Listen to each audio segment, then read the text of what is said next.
तो शुरू करते हैं। Class 10th math exercise 1.1। Exercise 1.1 के हमने इससे पहले के क्वेश्चन हमने अपने चैनल पे अपलोड कर दिए हैं। तो क्लास 10th मैथ की प्लेलिस्ट में जाकर वो सभी वीडियो आप क्रम से देख सकते हैं। आज का ये हमारा चौथा वीडियो होगा। तो हम बढ़ते हैं आज के अपने क्वेश्चन की तरफ। तो हमारा ये छठा क्वेश्चन है, क्या है कि व्याख्या कीजिए कि 7 × 11 × 13 प्लस 13 और 7 × 6 × 5 × 4 × 3 × 2 × 1 प्लस 5 भाज्य संख्याएं हैं। अब भाज्य संख्याएं हैं तो क्यों भाज्य संख्या हैं, तो ये हमें बताना है। तो देखो यहाँ पे, तो इसका हल निकालेंगे। अब तो हमने संख्या ली है 7 × 11 × 13 प्लस 13। अब क्या करेंगे, यहाँ पे देखो 13 क्या है, कॉमन है, तो इसको हमने 13 को बाहर निकाल लिया। 7 × 11 प्लस 1, ठीक है। अब हो गया 13 और 11 सत्ते 77 प्लस 1, 77 और 1 कितना हो गया, ये हो गया 78। अब इसके गुणनखंड कर लो, भाज्य गुणनखंड। तो 13 × 3 × 2, 13 × 78 होते हैं। तो 13 तो ये आ गया, ये वाला 13 आ गया। अब 78 के गुणनखंड के 13 × 78। अब 6 को तोड़ दिया, 3 × 2। तो हम क्या लिखेंगे कि इसलिए 7 × 11 × 13 और प्लस 13 को 13 × 13 × 3 × 2 के रूप में क्या करेंगे, व्यक्त कर सकते हैं। जब व्यक्त कर सकते हैं तो क्या कर लिखेंगे, तो लिखेंगे अतः दी गई संख्या एक क्या है, भाज्य संख्या है। भाज्य संख्या है। भाज्य संख्या क्या होती है कि जिसका एक और स्वयं के अतिरिक्त कोई अन्य गुणनखंड हो, यानी कि एक और स्वयं के अतिरिक्त किसी अन्य संख्या से डिवाइड हो जाए। तो यहाँ पे देखो इसके गुणनखंड क्या मिले, 13 × 3 × 2, ठीक है। तो ये संख्या कैसी है, एक भाज्य संख्या है। अब दूसरी संख्या को उठाएंगे हम, 7 × 6 × 5 × 4 × 3 × 2 × 1 और प्लस 5। यहाँ से क्या करेंगे, यहाँ से देखो 5 बेटे कॉमन ले लेंगे। तो 5 कॉमन ले लिया, तो 7 × 6 × 4 × 3 × 2 और × 1 और प्लस 1, ठीक है। तो ये हो गया 5 और यहाँ पे 7 छंग 42 और 6 12 दूनी 24 और प्लस 1। इसकी गुणा करेंगे तो कितना आएगा, 42 और 24 की गुणा करो, 4 दूनी 8 और 4 चौको 16, 2 दूनी 4 और 2 चौको 8। तो यहाँ पे 8 आ गया, 6 और 4 10 हो गया, 8 और 1 9 और 1 10, ठीक है। तो ये आ गया है 5 × 1000, सॉरी इसको ऐसे ब्रैकेट में लिखो, 1008 प्लस 1। तो ये हो गया 5 × 1000 कितना हो गया, 9 आ गया, ठीक है। तो हम क्या कहेंगे, इसको मिटाओ यहाँ, फिर हम इसको स्पष्टीकरण यहाँ पे लिखते हैं। तो हम क्या कहेंगे कि इसलिए 7 × 6 × 5 × 4 × 3 × 2 × 1 प्लस 5 को 5 × 1009 के रूप में व्यक्त कर सकते हैं। क्या कर सकते हैं, इस रूप में इसको व्यक्त कर सकते हैं। तो यहाँ लिख लो अतः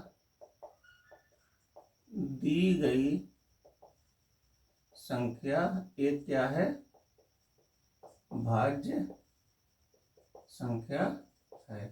दी गई संख्या बेटे कैसी है, एक भाज्य संख्या है।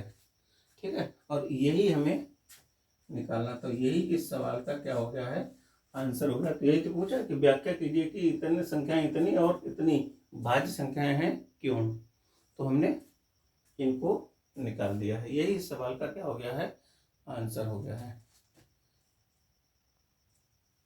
देखिए क्या है अगला क्वेश्चन, कि किसी खेल के मैदान के चारों ओर एक वृत्ताकार पथ है। क्या है, वृत्ताकार पथ है।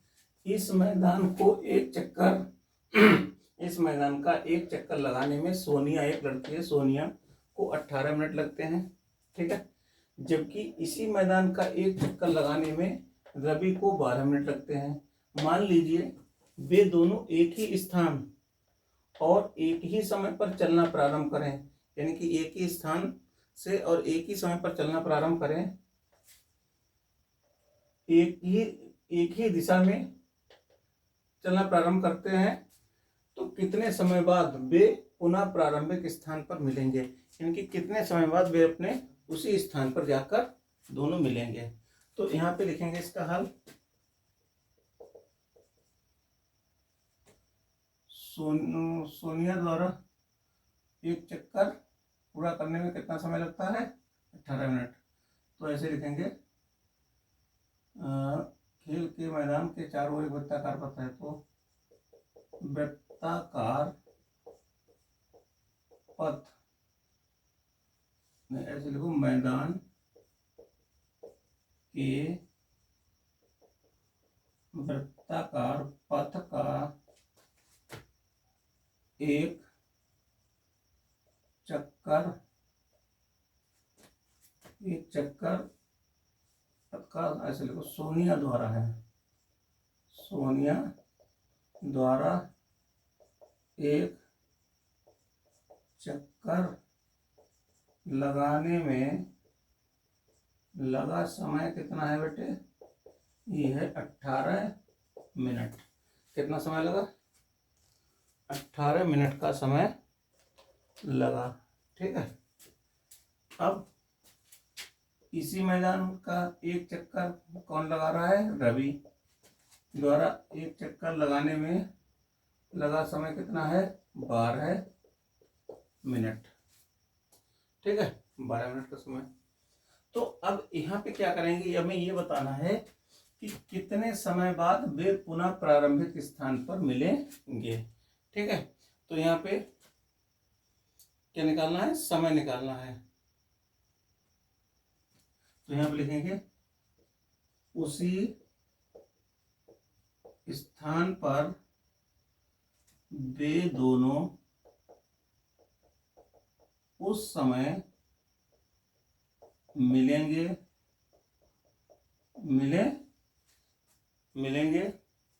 जो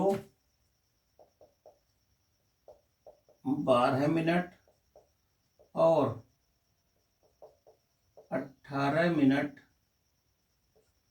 क्या है, जो 12 मिनट और 18 मिनट का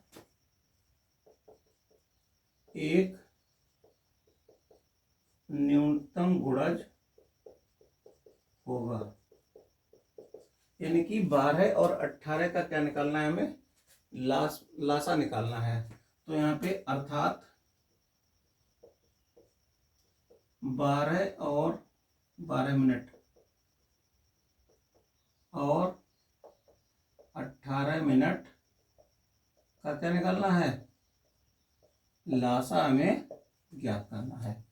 ठीक है, तो यहाँ पे क्या करेंगे, चलो गुणज के रूप में निकालेंगे। क्या है, न्यूनतम गुणज, यानी कि गुणज क्या होते हैं, मल्टीपल होते हैं। जैसे 12 का पहाड़ा पढ़ो, 12 दूनी 24, 12 तीन 36, 12 चौक 48, 12 पंजे 60, इस तरीके से। तो यहाँ पे लिखेंगे 12 के गुणज, 12 एकम 12, 12 दूनी 24, 12 तिया 36, 12 चौक 48, 12 पंजे 60, 12 छंग 72, डाट डाट ऐसे चलते रहेंगे। ऐसे ही 18 के गुणज लिखो, तो ये क्या हो गया, 18 एकम 18, 18 दूनी 36, 18 तीन 54, 18 चौक 72, 18 पंजे 90, डॉट डॉट चलते रहेंगे। अब हमें क्या निकालना है, इसका न्यूनतम गुणज निकालना है। न्यूनतम गुणज क्या होगा, 12 और 18 का क्या कहलाएगा, ये कहलाएगा लासा। तो न्यूनतम गुणज देखो कौन सा लेंगे, यहाँ पे न्यूनतम गुणज कौन सा लेंगे। अब यहाँ पे देखो 12 कम 12, 12 12 3 36, यही तो है।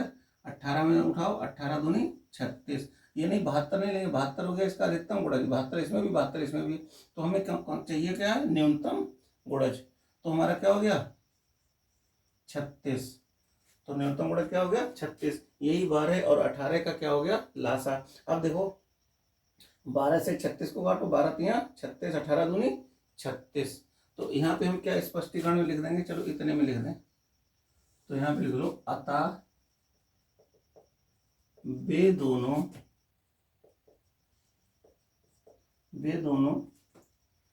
36 मिनट बाद पुनः प्रारंभिक स्थान पर